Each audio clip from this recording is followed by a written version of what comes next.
Permainan horor dari Jepang. 1. Kokuri-san. Kokuri-san adalah nama dari roh yang akan dipanggil saat bermain. Nama Kokuri sendiri diambil dari penggabungan nama 3 ekor binatang, diantaranya ubah, anjing, dan musang.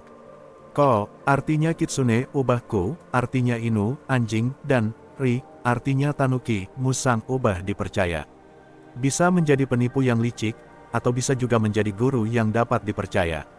Anjing dikenal sebagai hewan pelindung, sedangkan musang adalah hewan yang sangat nakal, tetapi sering membawa keberuntungan. Ketiga dari unsur hewan-hewan di atas menjadi kombinasi untuk Kokuri-san. Yang bermain kebanyakan adalah anak muda, yang sering bertanya, Kokuri-san, siapa yang mencintaiku? Atau Kokuri-san, di universitas mana aku akan lulus nantinya? Tetapi ingatlah, ada beberapa pertanyaan yang sebaiknya tidak kau ketahui jawabannya. Cara bermain. 1. Untuk memulai permainan, kamu mesti minimal main berdua. Dan alat yang dibutuhkan adalah selembar kertas, sebuah pulpen, dan sekeping koin. 2. Ambil selembar kertas dan gambarkan sebuah tori, portal kuno ala Jepang, di bagian atas tengah dengan tinta merah. Kemudian tulis, ya, dan tidak, di sebelah kiri kanan gambar tori. Jika sudah, tulis 1 baris angka 0 sampai 9, dan juga 3 baris alfabet A sampai Z. 3. Buka semua jendela dan pintu agar Kokuri-san bisa masuk ke dalam ruanganmu dengan leluasa. Gambar tori akan dianggap sebagai gerbang kuil Shinto, dan roh akan masuk atau keluar. Permainan lewat sana. 4. Taruh koin di atas gambar tori.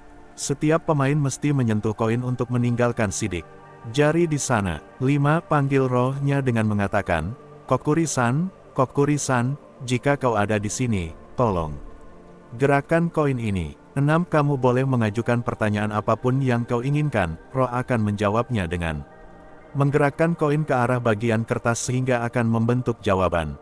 7. Kalau sudah selesai bermain, suruh Kokuri-san pergi dengan mengucapkan, Kokuri-san. Kokuri-san, silakan kembali pulang.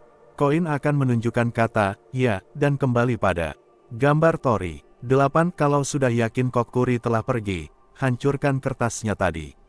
Entah disobek-sobek sampai kecil, ataupun dibakar. Sedangkan koin yang kamu pakai tadi, harus dibelanjakan, atau pakai bayar parkir keesokan harinya. Harus. Peringatan. Setelah menyelesaikan permainan selalu lakukan langkah ke-6 di atas. Karena, pada sebagian kasus, ada saja orang yang langsung meninggalkan meja karena stres dan depresi. Oleh jawaban yang diberikan Kokuri. Konon katanya, kalau kamu tidak mengucapkan selamat, tinggal karena kamu tidak percaya atau takut setelah bermain, maka dalam waktu dekat kamu akan mati. Dan, kami mengingatkan kembali, memang kelihatannya permainan Kokuri-san ini tidak berbahaya kalau main tanpa papan iya, tetapi, tetap saja, kami tidak menyarankan Anda untuk mencoba permainan ini. Mengapa? Karena kamu bisa menjadi depresi dan stres karena jawaban dari Kokuri-san. Ingatlah selalu, roh Kokuri-san itu sifatnya suka licik, dia bisa saja menipumu dengan mudah. Dan, alasan lain mengapa kami tidak menyarankan permainan ini adalah karena walau kecil, tetapi masih ada kemungkinan kamu bakal mati. 2. Daruma-san. Daruma adalah sebuah permainan paranormal yang berasal dari Jepang. Permainan ini melibatkan pemanggilan para hantu yang mengerikan yang akan mengikuti kalian sepanjang hari. Tujuan dari permainan ini adalah kalian harus menghindari hantu ini dan jangan sampai tertangkap olehnya. Jika kalian tertangkap maka arwah kalian akan diambil olehnya. Cara bermain. 1. Sebelum kalian tidur pada malam hari, lepaskanlah pakaian kalian dan pergi ke kamar mandi. 2. Isilah bathtub dengan air dan mematikan lampu kamar mandi. 3. Duduk di tengah bak mandi dan menghadap ke keran air. 4. Cucilah rambut kalian, sambil menyebut mengulang-ulang kata-kata, Daruma jatuh, Daruma jatuh. 5. Saat kalian mencuci rambut kalian, bayangkan di pikiran kalian bahwa kalian akan melihat sosok seorang wanita Jepang yang berdiri di bak mandi. Dia tergelincir dan jatuh di samping keran air. 6. Terus dan terus menyebut kata-kata, Daruma jatuh, sampai kalian selesai mencuci rambut. Ingat mata kalian harus tetap tertutup. Kalian mungkin akan mendengar atau merasakan gerakan kecil di bak mandi di belakang kalian, tetapi ingat mata kalian tetap tertutup dan jangan pernah untuk mengintip. Setelah itu kalian baru saja memanggil hantu. Sosok hantu seorang wanita akan naik dan keluar dari air di belakang kalian. Kalian akan merasakan kehadirannya saat dia menatap kalian.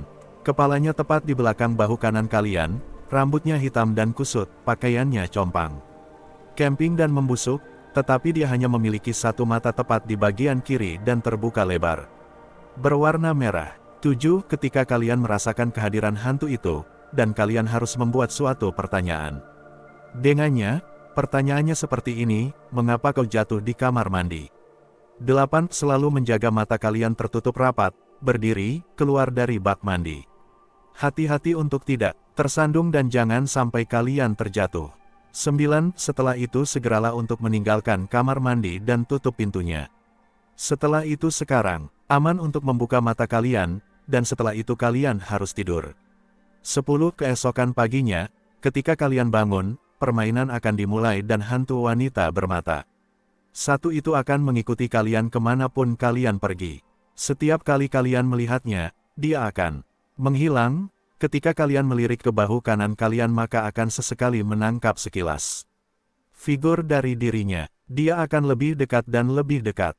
Jangan biarkan dia menangkap kalian. Jika kalian melirik bahu dan melihat dia terlalu dekat, kalian harus berteriak "Tomare", yang berarti berhenti, lalu lari secepat mungkin. Ini akan memungkinkan kalian untuk menjauh beberapa jarak antara kalian dan wanita bermata satu itu. Untuk mengakhiri permainan ini, kalian harus melihat sekilas figur sosok wanita itu dan berteriak dengan, "Aku akan memotongmu perlahan."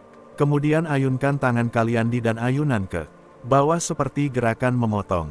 Kalian harus mengakhiri permainan ini sebelum tengah malam. Jika tidak, wanita bermata satu akan muncul dalam mimpi kalian dan selalu mengikuti sepanjang hidup kalian. Peraturan dari permainan Daruma ini adalah sebagai berikut. Jangan membuka mata kalian ketika hantu itu muncul. Jangan biarkan hantu itu menghilang ketika kalian keluar dari bak mandi. Jangan kembali masuk kamar mandi setelah kalian pergi. Jangan menguras bak mandi sampai pagi. Jangan biarkan wanita bermata satu untuk mengejar kalian di luar peraturan. Peringatan, jangan bermain permainan ini, karena ini bukan sekadar sebuah permainan. Hal ini sangat berbahaya. Memanggil arwah yang sudah mati dapat berakibat fatal. Di sisi lain kalian bisa kerasukan hantu ini atau mati dengan cara mengerikan. Kalian juga bisa tersandung dan jatuh di bak mandi dan mendapat luka serius atau bisa berakibat bunuh diri tanpa sebab. Jika kalian gagal untuk mengakhiri permainan ini, hantu ini bisa terus mengikuti kalian selama sepanjang hidup kalian. Walaupun permainan ini berada di Jepang tetapi ingat jangan pernah memainkan permainan ini. 3. Hitori Kakurenbo. Permainan ini mirip dengan jelangkung, tetapi Anda bisa mengajak sang boneka main petak umpet. Dalam pemberitaan dari Horror News menjelaskan cara bermain Hitori Kakurenbo, bermain petak umpet dengan diri sendiri. Yang harus disiapkan: 1. Sebuah boneka binatang-binatang yang memiliki lengan dan kaki, misalnya teddy bear. 2. Beras. 3. Gunting kuku. 4. Pisau, pecahan kaca atau benda tajam lain. 5. Jarum jahit dan benang merah. 6. Air garam yang diletakkan di tempat persembunyian. 7. Bak mandi yang bisa diisi air. Membuat boneka roh. 1. Beri nama boneka Anda, nama apapun asal jangan nama Anda. 2. Katakan bahwa Anda memiliki sebuah boneka teddy bear yang namanya asteris asteris asteris asteris asteris. 3. Belah boneka, keluarkan semua kapas yang ada di dalamnya, isi kembali dengan beras hingga penuh. 4. Gunting kuku Anda dan masukkan ke dalam boneka. 5. Jahit kembali boneka dengan benang merah. Tidak perlu rapi, yang penting beras tidak keluar. 6. Letakkan air garam di tempat Anda ingin bersembunyi. 7. Boneka tersebut bisa dimainkan pada pukul 3 pagi. Boneka harus dibawa ke kamar mandi dan seseorang harus melakukan beberapa ritual untuk memulai permainan, sengaja tidak ditulis caranya secara detail agar Anda tidak mencobanya. 8. Setelah boneka dimasukkan ke dalam bak mandi, si pembawa boneka akan jaga pertama kali permainannya. Lebih baik rumah dalam keadaan kosong agar tidak membahayakan penghuni lain. Semua lampu di dalam dan sekitar rumah harus dimatikan, TV boleh menyala untuk mendeteksi adanya Kehadiran makhluk lain di dalam rumah. Setelah menutup mata hingga hitungan 10, Anda bisa mengambil benda tajam lalu ke kamar mandi, katakan, aku menemukanmu. Lalu tusuk pisau pada boneka, lalu Anda harus meninggalkan boneka di dalam kamar mandi dan segera cari tempat persembunyian dengan tenang, tempat di mana air garam diletakkan. Sang boneka yang akan mencari Anda, segera isi mulut dengan setengah air garam, tidak boleh ditelan.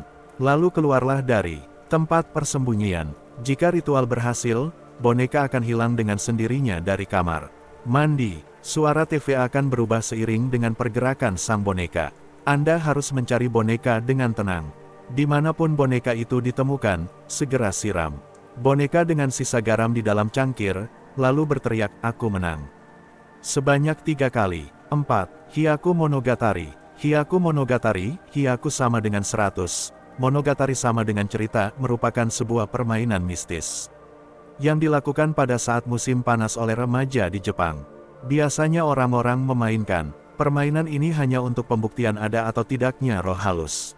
Cara bermainnya adalah para pemain menyiapkan 100 lilin, apabila tidak mencapai 100. Pencerita juga tidak masalah, dan 3 buah ruangan yang saling terhubung yang membentuk huruf L apabila dilihat dari atas. Lalu mereka duduk melingkar di tengah ruang pertama yang gelap gulita. Mereka meletakkan lilin-lilin itu di dalam lingkaran. Secara bergiliran mereka menceritakan kejadian-kejadian menyeramkan, tidak hanya mengenai pengalaman mereka, tetapi juga menceritakan mengenai legende, mitologi Jepang, kutukan ataupun cerita rakyat. Apabila pencerita sudah selesai bercerita maka lilin yang dia pegang itu harus dimatikan. Setelah itu pencerita harus berjalan sendirian menuju ruangan ketiga. Di ruangan ketiga itu terdapat sebuah cermin yang diletakkan di atas meja dan sebuah andon, lentera yang dibuat menggunakan kertas berwarna biru dan kayu. Pencerita yang sudah selesai bercerita itu harus bercermin sambil memegang andon tersebut. Setelah itu dia kembali ke ruang pertama. Peserta lain tidak perlu menunggu pencerita selesai bercermin, mereka boleh langsung melanjutkan cerita selanjutnya. Begitulah seterusnya hingga lilin terakhir dimatikan. Setelah permainan berakhir biasanya akan muncul roh-roh halus di sekitar mereka. Setelah permainan berakhir biasanya akan muncul roh-roh halus di sekitar mereka. Pada Hyaku Monogatari ini ada sesosok roh yang dipercayai selalu muncul di akhir cerita, yaitu Aoandon. Aoandon merupakan sesosok perempuan yang menggunakan baju berwarna biru, biasanya kimono biru, rambutnya panjang menjuntai. Ada yang bilang Aoandon akan muncul membawa andon, lentera. Sebenarnya jika diperhatikan, Aoandon lebih menyerupai seorang nenek-nenek. Tetapi karena ada yang melihat Aoandon sebagai seorang wanita muda, mirip seorang geisha berkimono biru, maka Aoandon hanya digambarkan sebagai seorang perempuan. Selain itu, pernah ada sebuah pengalaman seorang pemain yang menceritakan sebuah kejadian yang palsu. Dia berbohong pernah melihat sesosok roh. Setelah pencerita terakhir mematikan lilinnya, sosok roh yang diceritakan itu muncul. Maka salah satu larangan dari permainan ini adalah jangan berbohong. 5. Suji Ura. Permainan ramalan di perempatan ini dikabarkan berhasil membunuh beberapa orang di Jepang. Karena hasil ramalan yang mereka dapatkan tidak sesuai dengan harapannya. Cara memainkannya sangat mudah. Pemain hanya perlu membawa sebuah sisir dan sesuatu untuk menutupi wajah. Seperti buku, koran, tas, dan lain sebagainya. Bisa dilakukan sendiri atau membawa teman. Jaga dari perampok, tetapi jangan banyak-banyak. Setelah hari gelap malam hari, pergilah ke sebuah persimpangan jalan yang sepi. Gosokkan jarimu ke bagian sisir hingga mengeluarkan suara sebanyak 3 kali. Ucapkan, Suji Ura, Suji Ura, Grand Miatru Response. Tunggulah sampai ada seseorang yang lewat, dan segera tutupi muka kamu. Tanyakan pada orang tersebut nasib kamu. Kalau dia menolak menjawab, kamu harus menunggu orang lain lewat dan tanyakan hal yang sama sampai mendapat jawabanmu. Menurut kepercayaan, pada malam hari di persimpangan yang sepi, iblis dan setan berlalu lalang dalam wujud manusia. Oleh karena itu, jangan kaget kalau yang menjawab kamu sebenarnya bukan manusia beneran.